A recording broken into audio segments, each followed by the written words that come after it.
जोरगेवारजी बोला बोला।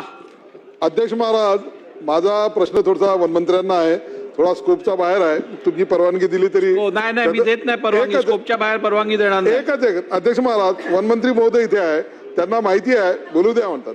असं काय करता हो आमच्यावर चंद्रपूर जिल्ह्यावर? अध्यक्ष महाराज, चंद्रपूर जिल्ह्यामध्ये लोहा डोंगरी खाण ही केवळ 35-36 हेक्टरवरती होत आहे आणि त्याच्या उत्खननाकरता शासनाने परवानगी दिलेली आहे.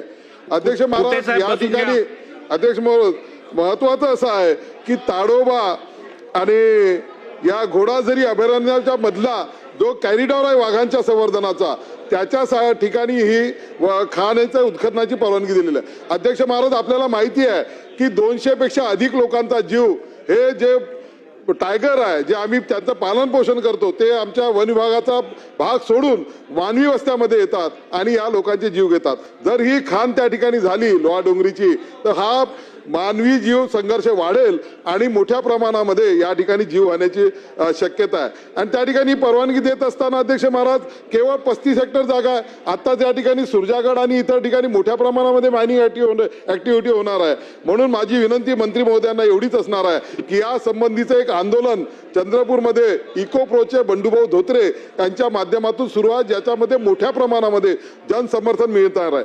माझी विनंती एवढीच असणार आहे की त्या खाणीला परवानगी रद्द करणार आहे का, आणि त्या संबंधीची एखादी बैठक त्या इकोप्रो बंडू धोत्रे आणि त्या संबंधीचे सगळे योगेजी दूध पतारे या सगळ्या लोकांना सोबत एक बैठक मुंबईमध्ये किंवा नागपूरमध्ये मंत्री महोदय घेणार असतील तर त्याचं निवेदन करावं, अशी मी आपल्याला या ठिकाणी विनंती करतो. क्रॉस करू नका.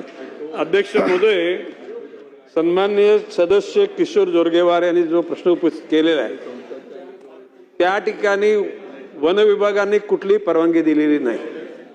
केंद्रीय खनिज विभागानं त्यांना ती जागा मंजूर केलेली आहे. अजून राज्य शासनाच्या वन विभागाची परवानगी दिलेली नाही.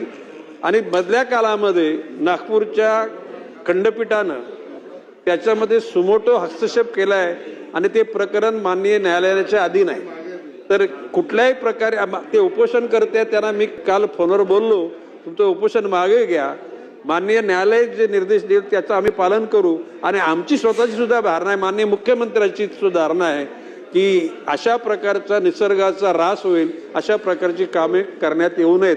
आणि शासनाच्या वतीनं म्हणजे वन खात्याच्या वतीनं आम्ही तिथे आक्षेप घेतलेला आहे.